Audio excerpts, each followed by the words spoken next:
Mungkin ramai yang tak tahu, sebenarnya Malaysia ini pernah mempunyai seorang perogoh bersiri yang paling kejam di negara ini pada sekitar tahun 90-an. Perogoh bersiri tersebut ialah Lee Chow Meng yang berasal dari Mentakap Pahang.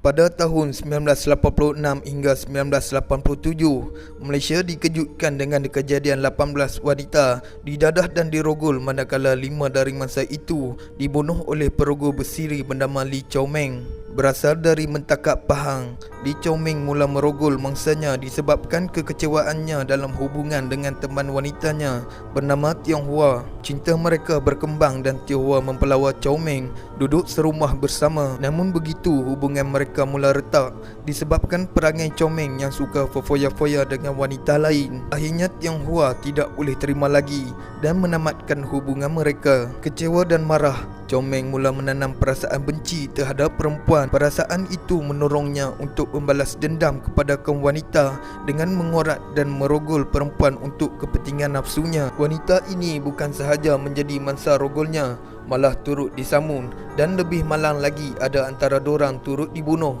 Dia akan mencari mangsa di dalam iklan surat khabar. Perempuan yang menyiarkan nombor mereka kerana kerja seperti penjual bunga dan guru tuition akan menjadi mangsa Chow Meng. Dia akan bertemu selalunya di kedai makanan segera, dan di situ dia akan membeli air dan memasukkan sejenis dadah di dalamnya sebelum mencadangkan mereka ke tempat lain sama ada dengan keretanya atau kereta mangsa.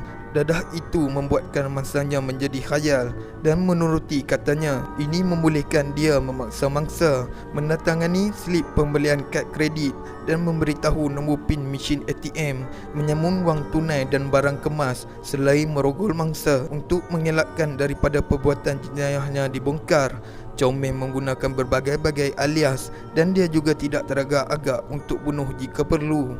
Ada juga kes di mana dia mengunggut mangsa rogolnya untuk menyerahkan wang tunai sebanyak RM10,000 kalau tidak mahu gambar bogel mangsanya itu disebarkan. Dia turut membunuh sekurang-kurangnya 5 daripada mangsa rogolnya. Antara wanita yang menjadi mangsa rogol dan bunuh Lee ialah seorang akaunten Yong Si Leong berusia 45 tahun 1996 dan seorang pekerja pusat kecantikan Lim Pai Lian berusia 33 tahun 1997. Antara sebab kenapa dia bunuh mangsa rogolnya adalah kerana dia takut perbuatan jenayahnya itu diketahui. Dia fikir dengan membunuh, pihak berkuasa tidak akan dapat mengesannya. Tidak cukup dengan merogol dan membunuh, Lee juga turut mencuri barang peribadi mangsa. Namanya mula menjadi sebutan di berita apabila orang ramai menemui rangka salah satu mangsanya di berhampiran kawasan empangan Batu Cave, Selangor. Tak lama selepas itu, polis jumpa pula mayat mangsa yang lain di ladang kelapa sawit di Perak. Sejak dari kes itulah, Lee terus menjadi buruan pihak berkuasa. Susah untuk mengesannya sehingga pihak berkuasa menawarkan habuan sebanyak RM20,000 kepada orang ramai yang dapat memberikan maklumat. Manakala lebih 40,000 poster lakaran wajahnya ditampal di balai polis, shopping mall dan beberapa tempat tumpuan awam, termasuklah di sempadan Malaysia Thailand. Oleh kerana tiada maklumat yang diterima oleh orang awam, akhirnya pihak berkuasa mengambil inisiatif kenaikan wang ganjaran kepada RM50,000. Dengan ganjaran RM50,000 itulah polis telah menerima banyak maklumat mengenai Lee.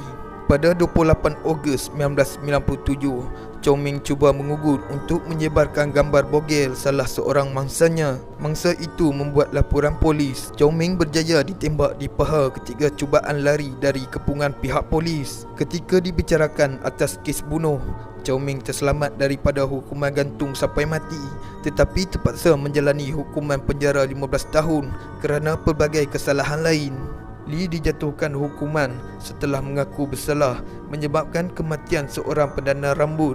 Apa yang memeranjatkan adalah kes lain yang dikaitkan dengannya sebelum ini sukar untuk dibuktikan di mahkamah. Pada 30 Mac 2001, Chow Meng dikejarkan ke Hospital Taiping dan disahkan mati akibat kerana paru-paru telah dijakiti kuman HIV. Sebelum mengembuskan nafasnya yang terakhir pada umur 37 tahun, Chow Ming sempat meminta pihak jabatan penjara memasukkan 2 buku panduan seks di dalam kerandanya. Permintaan itu dibenarkan jabatan penjara. Mayat Chow Ming akhirnya dibakar sebelum abunya ditabur di sebuah perkampungan nelayan di Perak. Sekian, terima kasih.